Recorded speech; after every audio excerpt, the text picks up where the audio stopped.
Nous avons ainsi prié Au nom du Seigneur Jésus-Christ. Amen. Amen.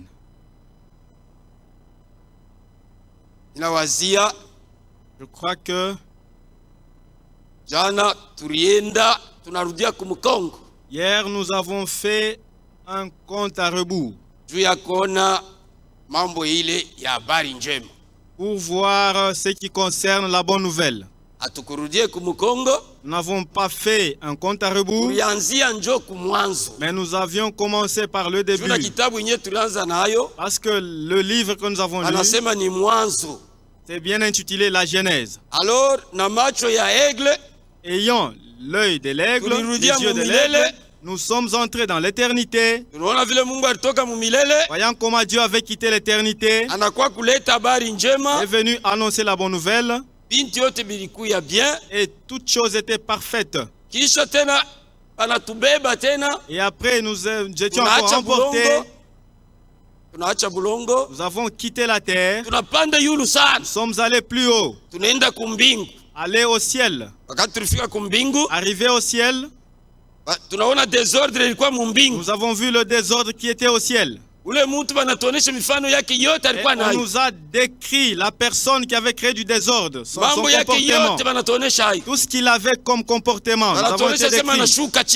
Lorsqu'il est descendu, on nous a dit que nous devons aussi descendre. Nous l'avons encore découvert ici sur terre. Alors nous l'avons suivi. Voyons sa descendance, sa postérité.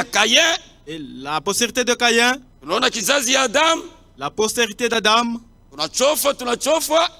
avançant, Dieu avait exterminé toute la terre en passant par l'eau de la pluie.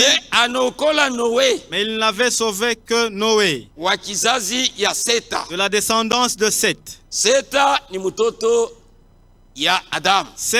fut l'enfant au fils d'Adam.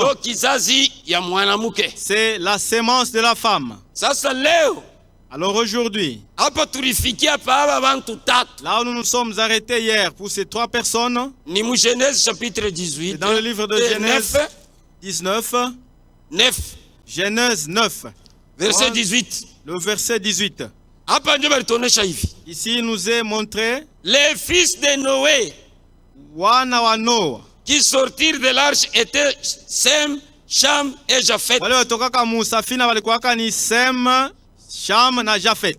Cham fit le père de Canaan. Ce sont là les trois fils de Noé. Et c'est leur postérité qui peupla toute la terre. Dunia yote. Toute la terre. Que ce soit la peau noire, que ce soit la peau blanche, les Indiens, les Chinois, les Japonais, les Français, les Anglais, les Africains, nous tous. Notre origine est tirée de ces trois personnes. Il y a eu ceux-là qui sont venus de la postérité de Sem. Les autres de la descendance de Japhet. Les autres une descendance de Cham. Selon la bénédiction que Noé avait donnée à chacun d'eux. Au 24e verset, lorsque Noé se réveilla de son vin, il a pris ce qui lui avait fait son fils cadet. Et il dit, maudit soit Canaan, qu'il soit esclave des esclaves de ses frères. Il dit encore, béni soit l'Éternel, Dieu de Sem, et que Canaan soit leur esclave. Que Dieu étende la possession de Japhet. Qu'il habite dans les tentes de Sem. Et Canaan soit leur esclave. C'est ici, à partir d'ici que a commencé le problème de ceux-là qui avaient Dieu et celui qui n'avait pas Dieu. Noé a parlé de Sem. Mungu wa Sem abarikiwe. Il a dit que le Dieu de Sem soit béni. Aba ba Sem. Sem, Njoba juif. Ce sont des juifs. Car si nous suivons bien, c'est de cette postérité qu'Abraham fut né. Abraham, si c'était la volonté de Dieu, si c'est la volonté de Dieu, nous verrons cela demain. C'est lui le père de la foi. Il a pris la foi de toutes les nations. Alors le Sem, ce Japheth,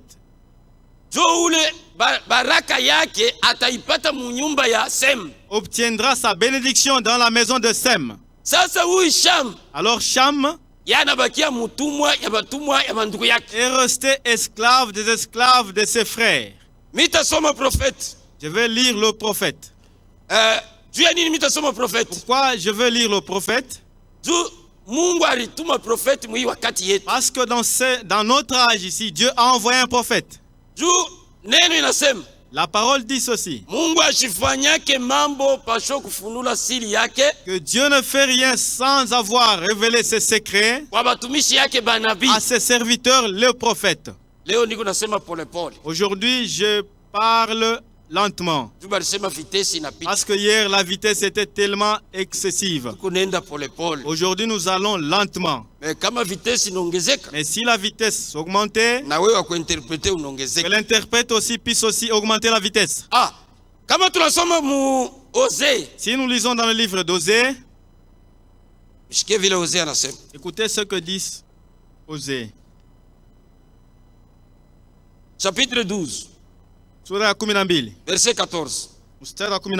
Par un prophète, l'Éternel fit monter Israël hors d'Égypte. Kwa njia ya nabii mmoja wa milele alitosha Israeli nje ya nchi ya Misri. Et par un prophète, Israël fit garder. Na kupitia nabii mmoja Israeli alikingwa.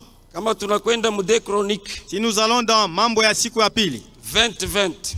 Mstari wa 12 na sura ya 12 na mstari wa 12. Ok. Le lendemain, ils se mirent en marche de grand matin. Kesho yake asubuhi mapema wakaanza mwendo. Pour le désert de Tekoa. Juu ya kwenda mujangwa ya Tekoa. À leur départ, wakati walianza mwendo, Josaphat se présenta et dit. Josaphat akasimama na kusema. Écoutez-moi, Juda. Sikilizeni, munisikilize Juda. Et habitants de Jérusalem. Na wakaji wa Yerusalema. Confiez-vous en l'Éternel. Mumutumainie wa milele. Votre Dieu. Mungu wenu. Et vous serez affermis. Na mutakamilishwa. Confiez-vous à ses prophètes. Mutumainie wa nabii yake. Et vous réussirez. Na mutaweza. C'est pourquoi Uyunduku prophète Branham. C'est pourquoi notre frère Branham, le prophète, il n'est pas le prophète de tabernacle. Il n'est pas le prophète des branhamistes. C'est un prophète des nations. Et qui sont nations? Excepté Israël, toutes les nations. Le reste des nations s'appelle nations. Ce sont ceux-là qui l'ont suivi. C'est pourquoi C'est pourquoi Dieu lui avait confié tout ce qu'il pouvait apporter aux nations. Parce que lui aussi un jour, il voyageait vers Israël. Il voulait voyager en disant que lorsque j'arriverai en Israël, comme je fais des prodiges, des miracles, les Juifs aussi croiront que réellement je suis un prophète. Mais en arrivant en Égypte, Dieu lui a dit que ces gens-ci, les gens que voici attendent leur prophète de leur tribu, rentrent aux nations, vers les nations. C'est pourquoi nous le lisons. Lui, pendant qu'il prêchait, il ne prêchait pas avec des brochures. Il prêchait avec l'Urim Tumim. Il prêchait avec la Bible. Et il avait dit toutes choses, tout ce qui pouvait être dit, tout ce que vous pouvez dire. Il a dit que tout ce que je pouvais dire, vous devez ramener cela à la Bible. Parce que la Bible, dans cette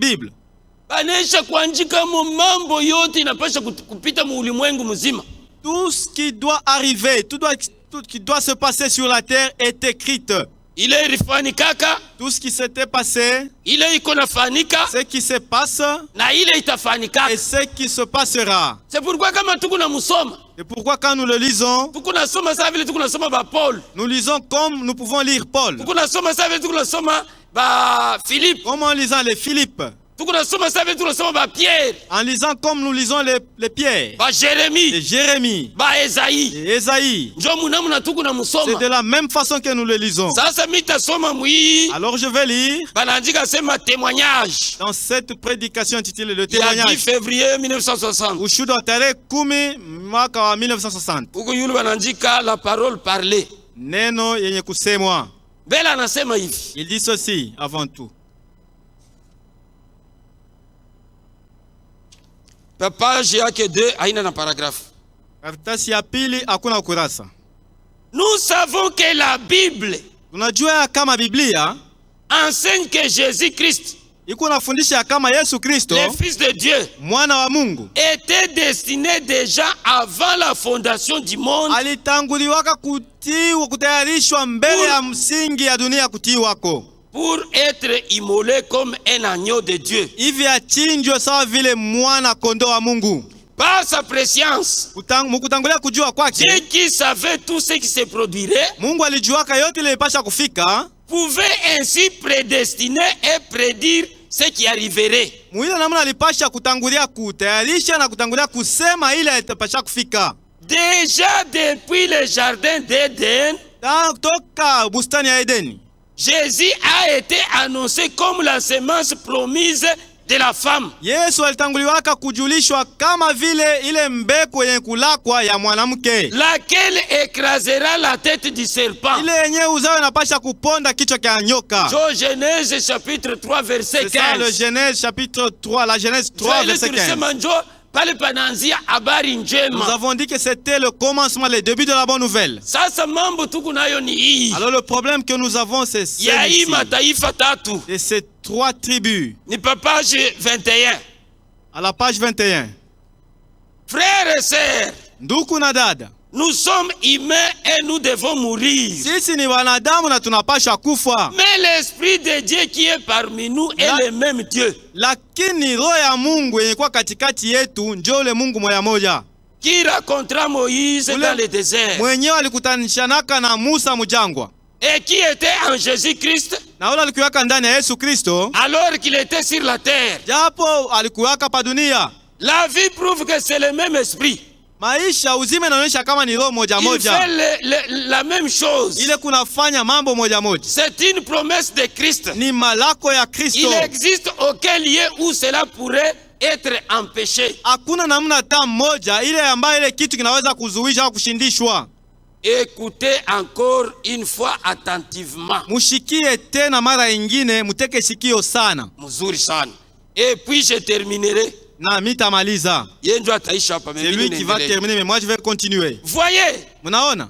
Il existe que 3 races humaines dans le monde. Kuku tu ni aina ya makabila ya bizazi 3 mudunia. Museme amen. Ponctué par amen.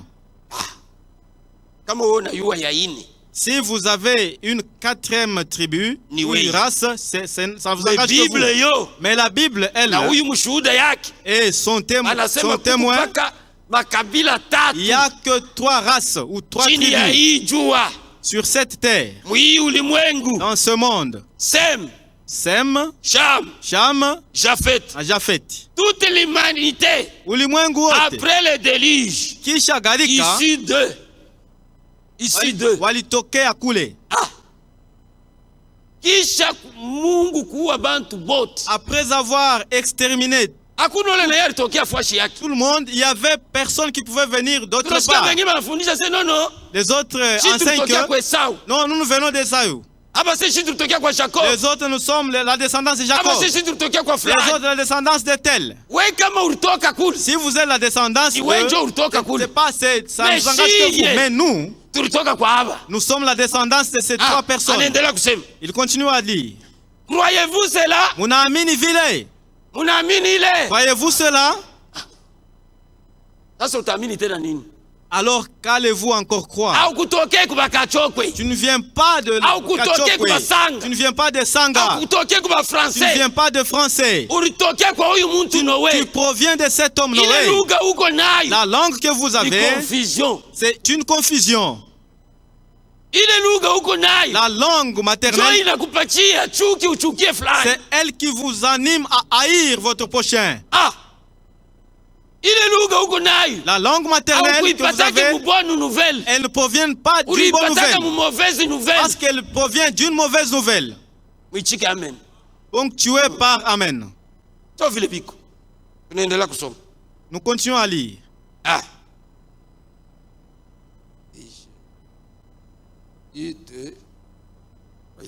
Les pays dans lesquels nous vivons ont transformé notre couleur. Inabadilisha marangi yetu. Ponctué par Amen.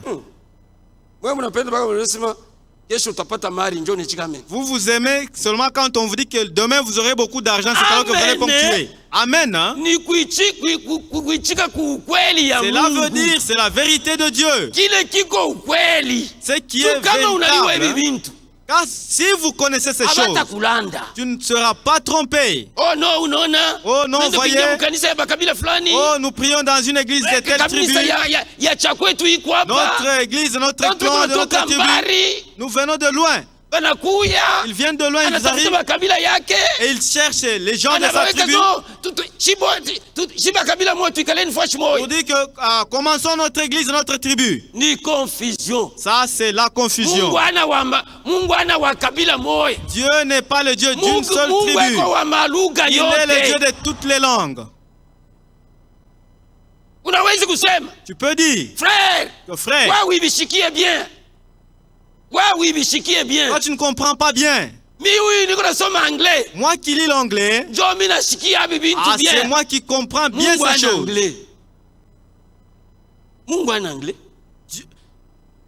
Parler l'anglais, cela ne veut pas dire que vous avez Dieu. Dieu, ce n'est pas de l'anglais. Notre Dieu, ce n'est pas le français. Notre Dieu n'est pas allemand. Il n'est pas kassaïen. Il n'est pas mukongo. Il n'est pas ndembo. Notre Dieu, il est le Dieu de toute la création. Si Dieu vient chez toi, s'il te visite, il dit que tu es Mswahili.